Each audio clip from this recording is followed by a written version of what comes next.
এই গাজব, তোকে বারবার নিষেধ করার পরও তুই ওকে কেন ডিস্টার্ব করছিস? তোর লজ্জা হয় না? তুই এত নির্লজ্জ কেন? বাবা তুমি এখানে? হ্যাঁ আমি এখানে। তোদের মতো ছেলেদের অপকর্মের জন্যই মানুষ রাস্তায় দাঁড়িয়ে 999-কে কল করে পুলিশ ডাকে। হেই, তুই এত নির্লজ্জ কেন রে? তোর নিজের প্রতি লজ্জা হয় না? স্যার, এটা আপনার ছেলে? হ্যাঁ মা, এই বেয়াদবটাই আমার ছেলে। আমি ওকে ঠিক মতো মানুষ করতে পারি নাই। কিন্তু বাবা। চুপ থাক, একটা কথা বলবি না। এতদিন আমার সরলতা দেখেছিস, ভালোবাসাটা দেখেছিস। আজকে তোকে থানায় নিয়ে গিয়ে বুঝিয়ে দেবো যে আমি প্রয়োজনে কতটা কঠোর হতে পারি। একে থানায় ধরে নিয়ে যাও। তুমি একা কেন? আমার ছেলে কই? অপরাধীকে বিচার না করে ছেড়ে দেওয়া যায় না, সেটা তুমি জানো না? মানে কি?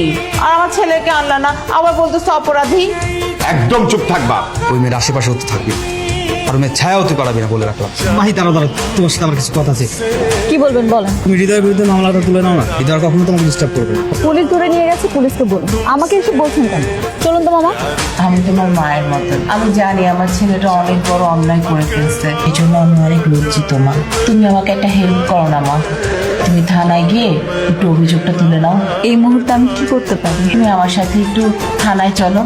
আচ্ছা ঠিক আছে। হৃদয়ের বিরুদ্ধে আমার কোনো অভিযোগ নেই। তুমি ভেবেচিন্তে বলছো তো?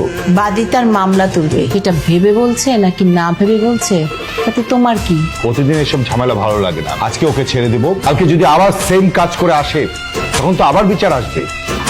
আমি আর ওর বিরুদ্ধে বিচার দিব। সিগনেচার নিয়ে ওকে ছেড়ে দেবো।